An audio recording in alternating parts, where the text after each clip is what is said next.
자, 오늘은 종려주일입니다. 여러분, 종려주일을 왜 종려주일이라고 하는지 우리는 다 잘 알고 있습니다.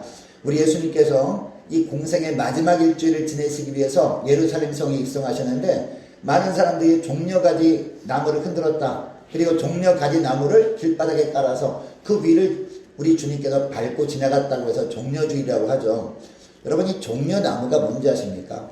제가 예전에 그 요르단 이 선교 탐방을 다녀온 적 있지 않습니까? 갔다 오면서 여러분 대추야자를 맛봤죠. 그 대추야자 나무가 바로 종려나무예요.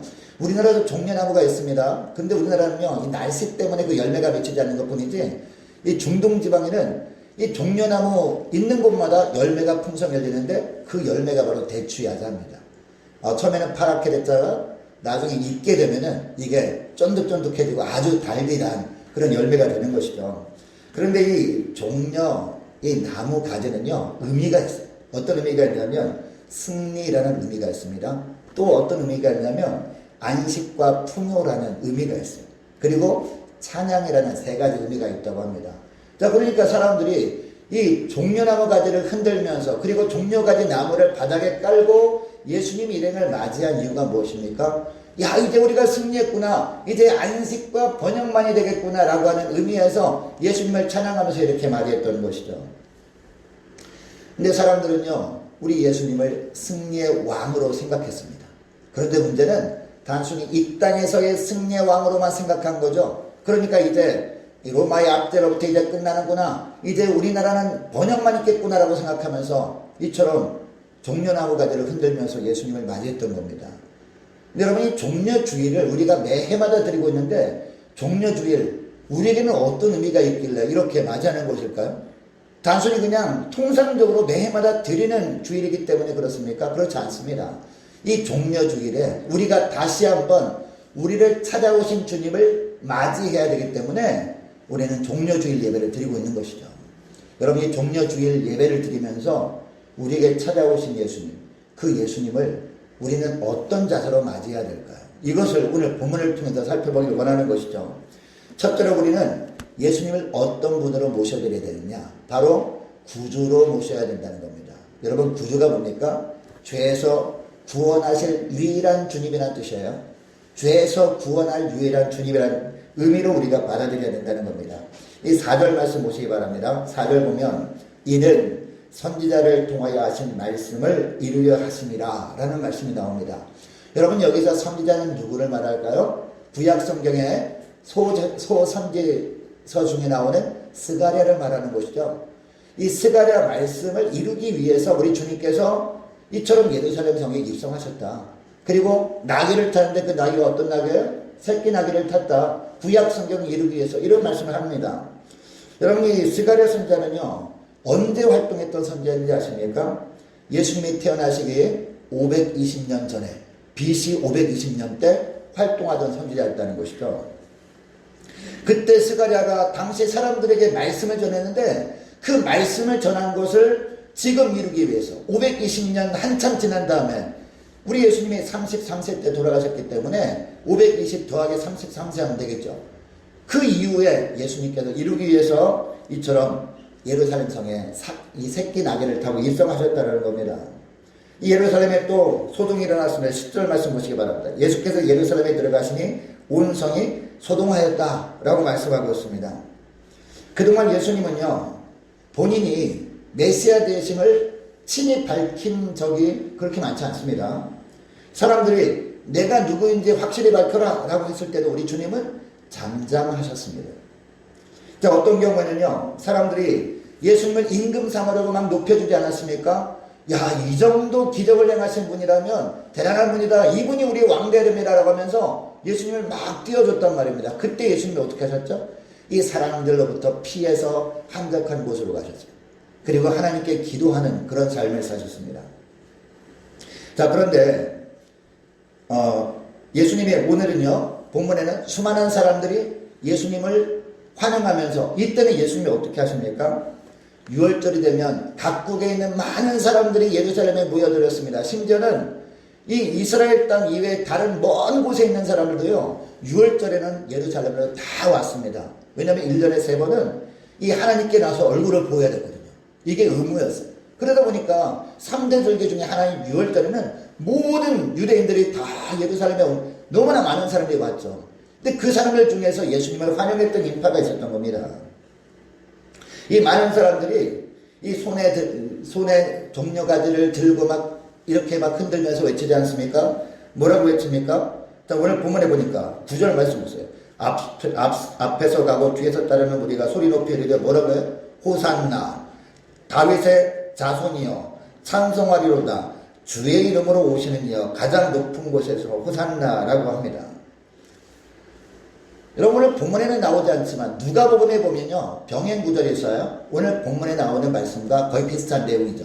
그 누가복음에 보면요 바리새인들이 이처럼 사람들에게 이런 말 하지 말라라고 요구합니다. 이때 예수님이 뭐라고 하냐십니까? 이 사람들이 잠잠하게 되면 돌들의 소리 들을 것이다 이런 말씀하신단 말이에요.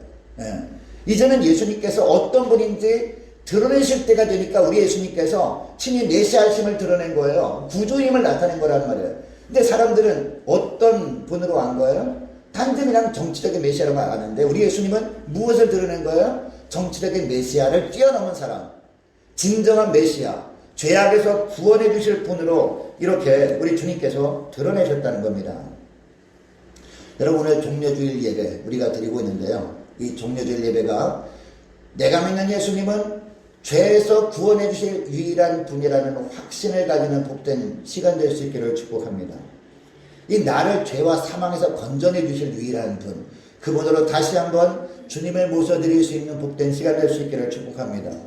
그리고 둘째로 예수님을 어떤 분으로 모셔야 되느냐? 단순히 그냥 죄에서 구원해 주실 분, 구세주로만 우리가 영접한다면 그냥 나와 별로 관계없는 분일 수 있습니다. 수많은 사람이 죄를 대신 짊어지고 십자가 지고 분으로만 우리가 안다면 나와 별로 관계가 없는 분일 수 있단 말이에요. 그러나 여기서 한 걸음 더 나가야 돼요. 그게 뭡니까? 예수님을 나의 왕으로 모셔드려야 된다는 거죠. 자, 5절 말씀 보시기 바랍니다.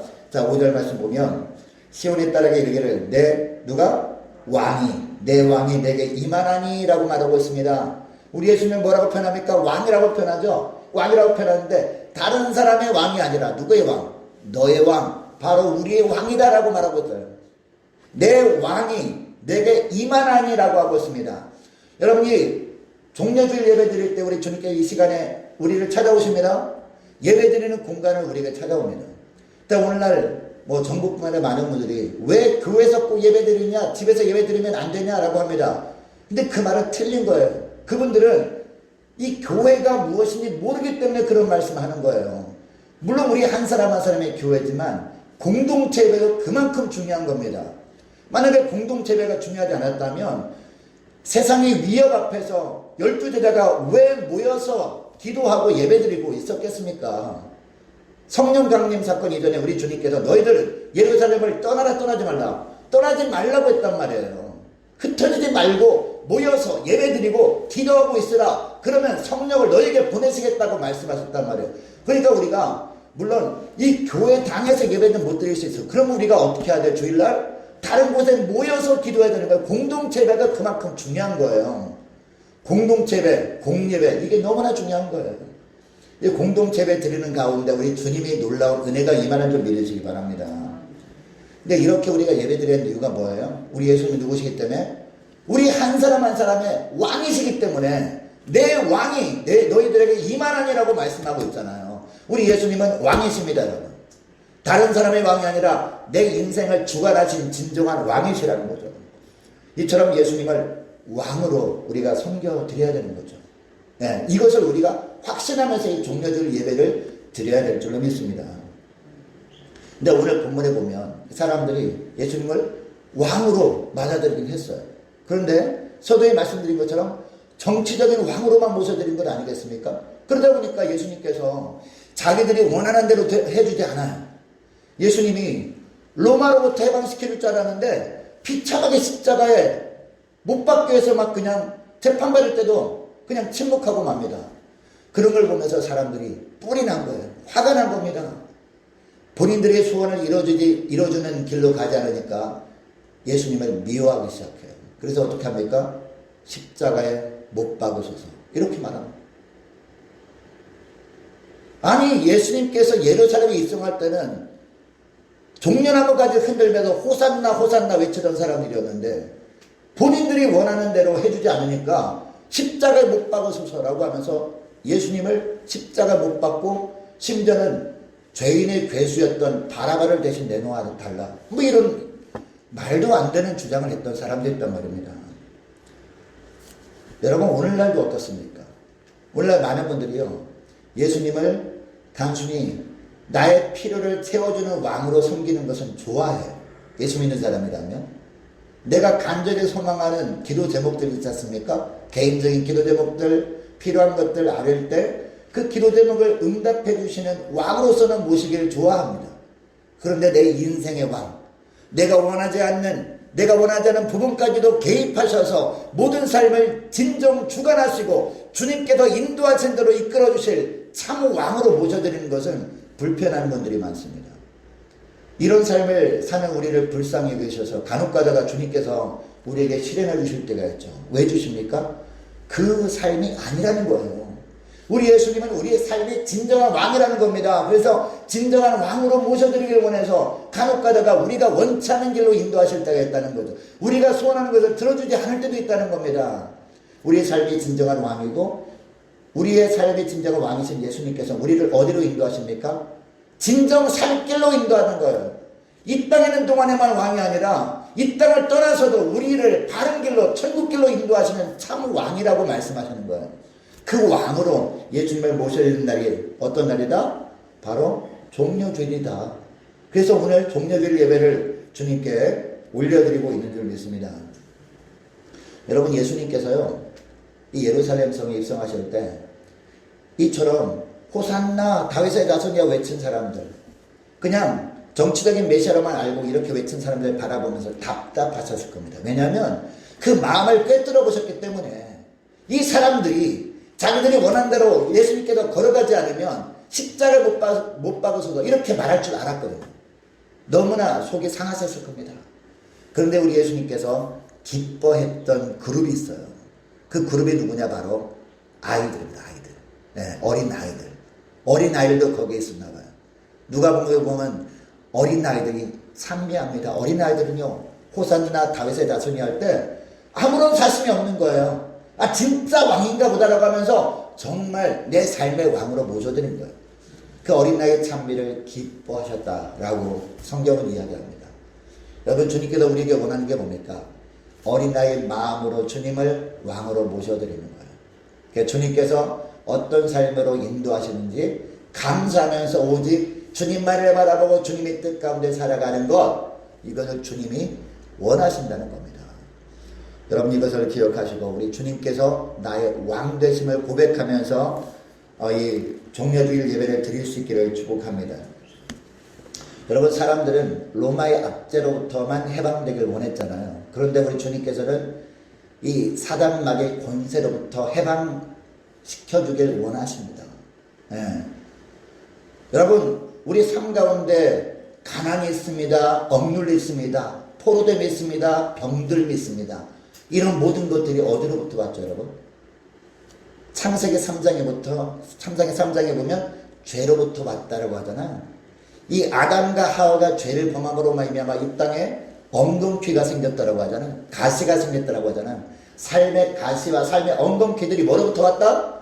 죄로부터 왔다는 거예요. 이 죄는 누구의 유혹에 빠져서 범한 거예요? 사단마귀 유혹에 빠져 범한 거란 말이에요. 그러니까 우리가 사단마귀 휘하 아래 있으면 공중 권세 잡은 자 이 통치 아래 있으면요 어쩔 수 없이 죄악 가운데 살면서 슬픔과 분노와 짜증과 외로움과 거짓말하고 그리고 세상에 물들어서 하나님이 원치 않는 길로 막 갈 수밖에 없는 그런 어려운 삶을 살 수밖에 없는 거죠.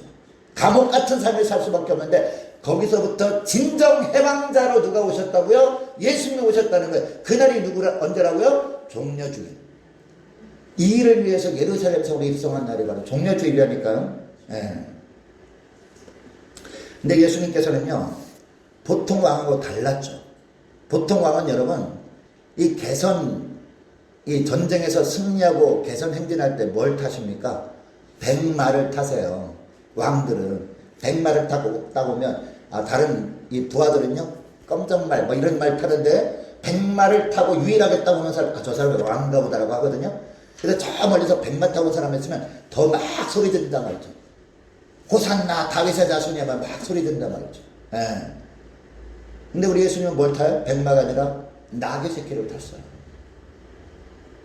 이처럼 주님께서 해방자로 오시는데 그 해방자로 오시는 게 세상 방식이 아니라는 거예요.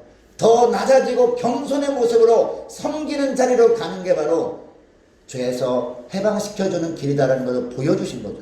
그래서 나귀 새끼를 탄 겁니다. 자, 심지어는요 다른 왕들은요 개선 장군으로 입성할 때 이 바닥에 카페트를 깔죠. 예, 붉은 카페트를 쫙 갑니다. 붉은 철을 깐단 말이에요. 그래서 승리를 상징합니다. 예. 그런데 우리 예수님은 뭘 깔았어요? 종려나무 가지를 깔았어요. 나무까지나 깔았어요. 근데 사람들이 옷까지나 깔았다는 거죠. 겸손의 상징이죠. 그리고 또 웅장한 군악대가 팡파르르 막 울리잖아요. 예, 옆에서 막 그 악기를 동원해가지고 빰빠라빰빰 하면서 막 이렇게 울려 퍼지면서 군악대가 쫙 하고 그 뒤를 흰말을 타고 왕이 개선행진을 합니다. 근데 우리 예수님께서는요 어린아이들이 찬양을 받으셨다는 거죠. 무리들이 호산나 찬송을 울려 퍼지게 하고 그 찬송을 받으시면서 예루살렘 성에 입성하시는 모습을 봅니다. 여러분 인간적으로 들어볼 땐 너무나 참으로 초라합니다. 그러나 흠과 말 하나도 없지만 그러나 하늘에서 볼 때는요 가장 위대한 행진이었다는 겁니다. 여러분 오늘날 사람들이 예수님을 싫어하지 않지만 제가 중간에 말씀드렸지만 내가 원하는 것대로 들어주시는 주님만을 모셔드리길 원합니다. 또 예수님께서 어떤 지식을 채워주시는 분, 어떤 교사로서 섬기는 것도 좋아합니다. 왜냐하면 내가 예수 믿음으로 말미암아 이 성경 말씀을 많이 알게 되잖아요. 이런 예수님으로 모셔드리는 건 좋아합니다. 그런데 진정한 왕으로 모셔드리는 건 원치 않는 부분들이 너무나 많다는 거죠. 왜 그렇습니까? 왕으로 진정 왕으로 모셔드리면 그 왕명을 따라야 되거든요. 이 왕명에 거역하면 어떻게 됩니까? 어명에 거역하게 되면 죽음이니까. 무조건 순종해야 되는데 내가 원치 않는 말씀도 있단 말이에요. 그러나 이 종려주일에 주님께서 왕으로 오셨다는 것은 어떤 의미예요? 이 왕으로 모셔드린다는 것은 왕이신 예수님께서 어떤 말씀을 하셔도 다른 사람 이야기를 뒤로 하고 예수님의 말씀에만 순종하겠다라고 결단하는 것을 의미하는 것이죠. 이렇게 결단하게 되면요 주님께서 놀라운 축복을 주세요. 이게 바로 요한복음 1장 11절부터 13절 말씀이 나오는데 특별히 요한복음 1장 10절 말씀에 12절 말씀에 어떤 말씀이 나옵니까?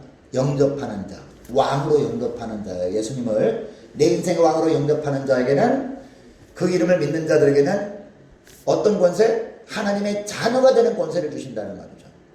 여러분 우리가 어릴 때 딱 태어나 보니까 부모님의 자녀가 되었어요. 그죠? 부모님 자녀가 되니까 자녀가 원하는 것을 부모님들이 자동으로 해줍니까? 안 해줍니까? 원하는 것을 특별히 부모에게 말하지 않아도 다 알아서 해줘요. 어린아이 때는 말 못하잖아요. 응애응애 울기만 하지. 울기만 해도요. 무엇을 원하는지 다 알아요. 아 배고프구나. 졸리구나. 아 배변을 했구나. 다 알고 다 해결해 준단 말이에요. 바로 이런 특권을 주신다는 거예요. 우리가 예수님을 진정한 왕으로 모셔드리고 왕명이신 말씀대로 순종하며 살아가게 되면 주님께서 우리의 앞날을 책임져 주신다 이 말씀을 하고 있다는 것이죠. 여러분 이것을 기억하시고요. 자 오늘 종려주일 예배 때 예수님을 내 인생의 진정한 왕으로 모셔드릴 수 있는 저와 여러분 되시를 축복합니다. 그리고 왕명대로 순종하며 살아감으로 말미암아 하나님의 자녀로서의 특권을 누리며 살아갈 수 있기를 축복합니다. 자 그러면 이 예수님을 왕으로 모셔드린 사람은 어떤 삶을 살아야 되냐 이게 중요하겠죠. 어떤 삶을 살아야 돼요? 왕을 기쁘게 하는 삶을 살아야 돼요. 네.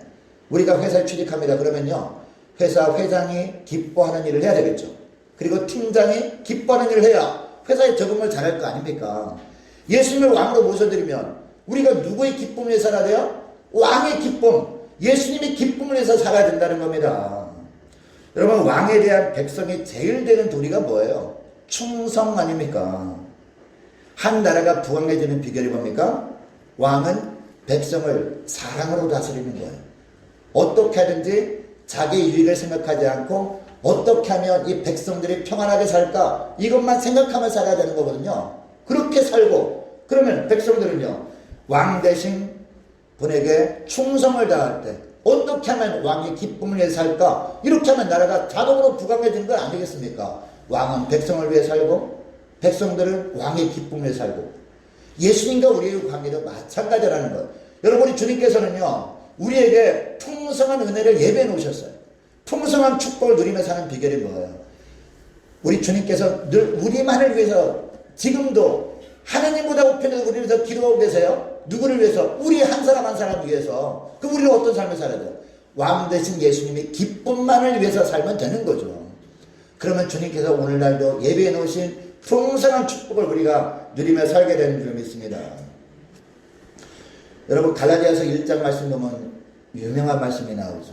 내가 하나님을 기쁘게 하랴 사람을 기쁘게 하랴. 내가 사람의 기쁨을 위한다면 예수 그리스도의 종이 아니니라 라고 합니다. 하나님을 기쁘게 하며 살기를 원하는 사도 바울의 마음이 그대로 드러났죠. 오늘도 마찬가지예요. 여러분 우리가 예배를 드려야 되느냐 말아야 되느냐 고민할 필요 없어요. 어떤 것이 주님을 기쁘게 해드리는 건가 이것만 생각하면 되는 거예요. 우리가 왜 판단합니까? 우리가 생각할 것은 뭐예요? 우리가 예수님의 왕으로 모셔진 사람이라면 어떤 생각해야 돼요? 어떻게 하는 것이 주님을 기쁘게 해드리는 걸까? 어떻게 하면 내가 사람을 기쁘게 하는 것이 아니라 하나님을 기쁘게 해드리는 걸까? 이것만 생각하면 금방 답이 나올 것 아니겠습니까? 그죠? 여러분 무엇보다도 주님만을 기쁘게 해드리며 살아가는 저와 여러분 되시기를 축복합니다. 자, 그리고 예수님께 충성을 다하는 것은 뭐냐? 이것도 중요하겠죠? 충성을 다하는 건 뭐냐? 우리에게 있는 것으로 헌신하는 거예요. 여러분 예수님이 예루살렘의 왕으로 입성하실 때 주님께 헌신했던 사람들 오늘 본문에 나오죠. 1절 말씀 보니까 벳박이라는 지역에 이르렀을 때였습니다. 이때 예수님께서 두 제자를 보내십니다. 어디로 보내시죠? 2절 보니까 맞은편 마을들로 가라라고 합니다. 왜 가라고 합니까? 그리하면 곧 매인 나귀와 나귀 새끼가 함께 있는 것을 보리니 풀어내게로 끌고 오라. 여러분 이것을 예수님이 어떻게 하셨을까요? 이 지역에 와 봐서 아는 사람이 있어서 알고 있는 것일까요? 아닙니다. 전혀 가본 적이 없는 사람이 예수님 만났던 적도 없는 사람. 그런데 이 건너편 마을에 이렇게 있는 것을 어떻게 하셨을까요? 우리 예수님은 전지하신 분이기 때문에 전지전능하신 분이기 때문에 그래서 아신 거예요. 미래를 다 내다보신 거죠. 구약에 있는 예언을 이루기 위해서 우리 하나님께서 다 예비해 놓으셨음을 다 알고 있는 거예요 지금. 그래서 건너편 마을들로 가라라고 했는데 자 가보니까 정말 있었습니다. 자 그런데 이 나귀 새끼 주인이 이 두 제자를 모르는 사람이었단 말이에요. 근데 이 두 제자가 뭐라고 합니까? 주가 쓰시겠다 하라. 이 말씀대로 주님이 쓰시려고 하니까 이 나귀 새끼를 끌고 가겠습니다 라고 하지 않았겠습니까? 그러니까 어떻게 했어요? 바로 풀어서 줬다는 거예요. 여러분 이 나귀 새끼 주인 이름 성경에 나옵니까? 안 나옵니까? 전혀 나오지 않아요. 나오지 않지만 이처럼 성경에 이름도 안 나온 사람의 이 작은 헌신을 주님이 받으셨단 말이에요. 이 작은 헌신을 주님 받으시고 구약 성경은 이루는 놀라운 일을 이루신 겁니다. 이걸 우리가 알아야 돼요.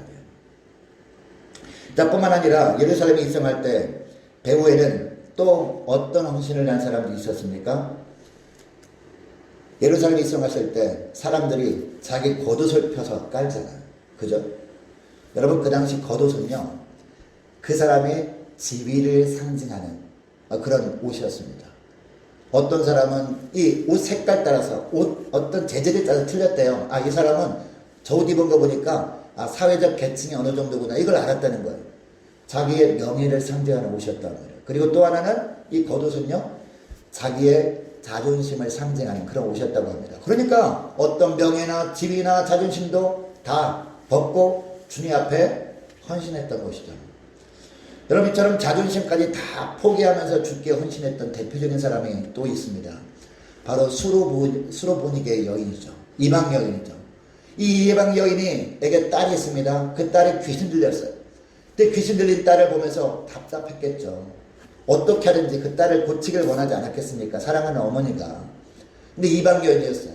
그럼에도 불구하고 주님에 대한 소식을 들었어요. 주님께서 귀신 들린 딸을 고쳐주셨다는 소식을 들었습니다. 그때 어떤 마음이 들었냐? 내가 이방인이지만 그래도 우리 주님께서는 이 땅에 구원자로 오시는 분인데 이방인이지만 가면은 우리 딸을 고쳐줄 수 있을 거라는 믿음을 가지고 나갔어요. 자, 그런데 예수님 뭐라고 해요? 자녀들이 떡을 취하여 개들에게 던짐이 마땅치 아니하니라. 이런 말씀하십니다. 이방인을 개 취급한 거예요.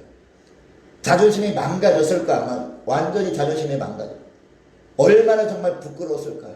내가 괜히 왔나 이런 마음이 안 들었겠습니까? 언뜻 들었을 겁니다. 그럼에도 불구하고 그런 자존심, 그런 마음들 다 내려놓아 버려요. 바로 말씀드리죠. 뭐라고 합니까? 주여 올소이다마는. 네. 주여 올소이다마는.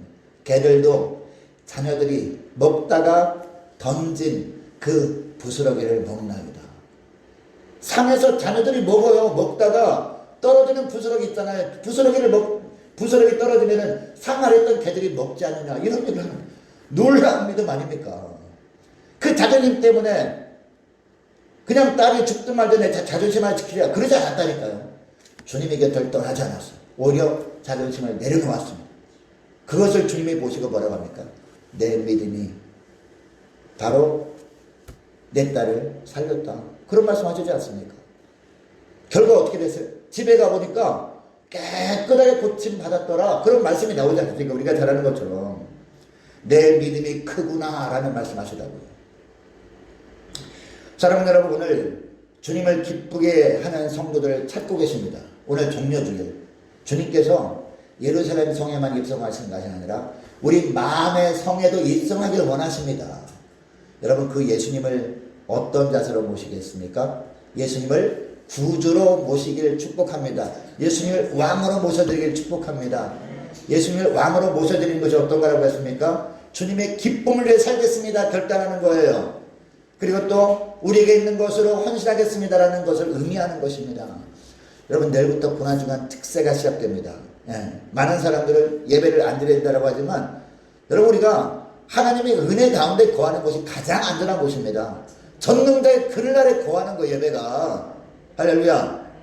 우리가 사회적 거리 유지하면서 예배 드리지만 전능자의 그늘아래 거하는 거예요. 내일부터 우리가 새벽 예배하는 이유가 뭡니까? 이 시간 하나님 겁니다. 하나님께 드리겠습니다라는 의미란 말이에요. 그리고 나서 우리가 마지막 날 밤에 우리가 성찬식을 행하지 않습니까? 주님의 살과 피를 우리가 기념하면서 주님이 십자가 죽으시기 전날 밤에 행하셨던 성찬식을 우리가 기념하는 거죠. 기념하면서 주님의 십자가를 깊이 묵상할 때 더욱더 신비한 영적 은혜가 우리 충만하게 임하면서 말이죠. 여러분, 코로나 바이러스도요 70도 이상면 죽는데, 그런데 여러분, 성령의 불이 임하면 성령의 불이 몇 도일까요? 성령의 불이 몇 도일까요? 100도일까요? 1000도일까요? 만도일까요? 천국도입니다. 성령의 불이 임하면 세상에 그 어떠한 바이러스가 다 죽습니다. 심지어는요, 마귀가 뿌려놓은 죄 바이러스도 죽어요.